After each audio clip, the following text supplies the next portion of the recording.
5 seconds to go.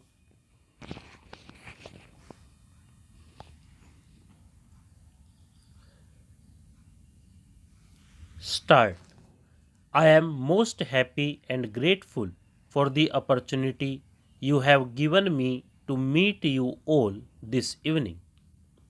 As you know, the Government of India and the provincial governments concerned have taken great pains and incurred heavy expenditure this year to improve the approaches and also the localities where the sacred Buddhist places are situated. The total amount spent may add up to a crore of rupees in the course of this year. That indicates the interest which the Government of India and the people of India are taking in Buddhism and its sacred places. You have been good enough to mention some points which I shall have looked into. I will try to see that as far as possible, no complaints are left unattended. You have mentioned Bodh Gaya. I have been personally connected with the Bodh Gaya affair for a pretty long time. More than 25 years ago, a deputation of Buddhists from Ceylon and Burma came here. It wanted to have control of the Bodh Gaya temple. At that time, though the Congress had nothing to do with the government, it took up the matter and appointed a committee to make suggestions as to how best the Bodh Gaya temple could be managed in the interests of all and to the satisfaction of the Buddhists.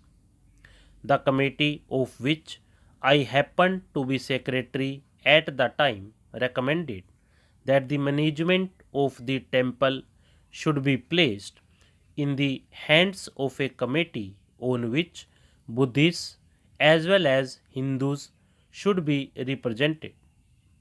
That was because the Hindus also worshipped the Buddha. Their method of worship may differ from that of the Buddhists, but they held Lord Buddha in great veneration as one of the avatars.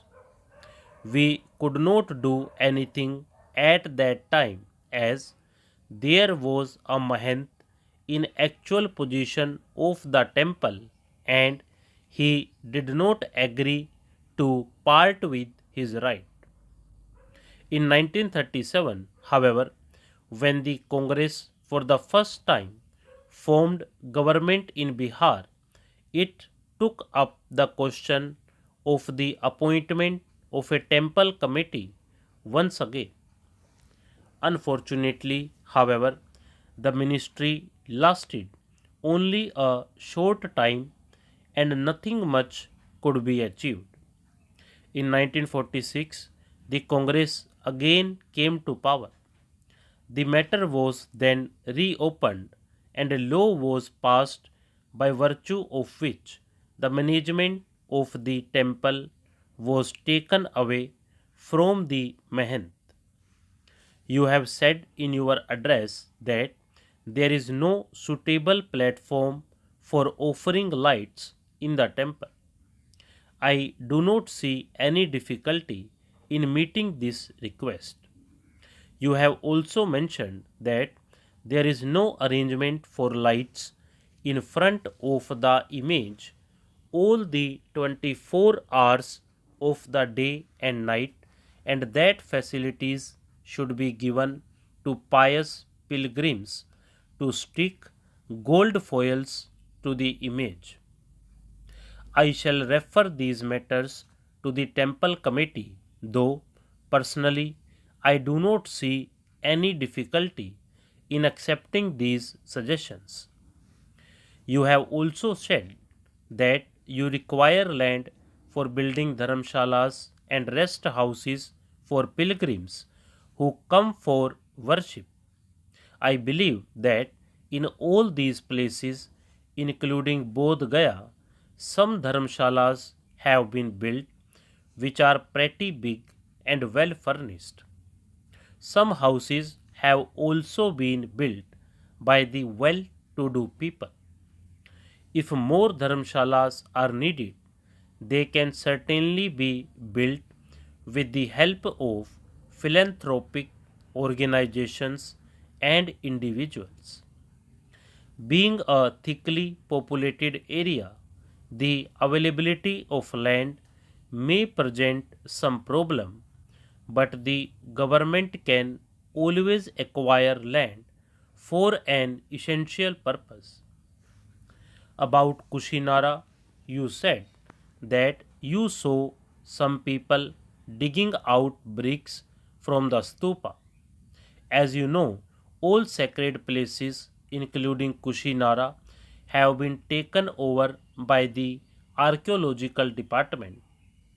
They are therefore protected monuments, and anyone found damaging them is liable to prosecution under the ordinary law of the land. You have also mentioned that there should be facilities for the study of the Tibetan language and its ancient literature. I may tell you that at Nalanda, which was at one time a great seat of Buddhistic learning, I, as president, laid the foundation stone of an institute for the study of Buddhistic literature about 4 years ago. Since then, the institute had started functioning, and some 30 or 40 students from various countries are already engaged in research work there. I do not know whether there are any facilities in this institute for the study of Tibetan literature, but I shall refer this matter to the director and see whether anything can be done to encourage the study of Tibetan by the students as also of Indian languages by Tibetans and others. Regarding the other small matters mentioned in your address, I would request you to give me the points in writing so that I might ask the authorities concerned to look into them. I am glad that you have had an opportunity of going around the country and seeing things for yourselves. I have no doubt that there is a great revival of interest in Buddhistic studies everywhere and throughout the country. Stop.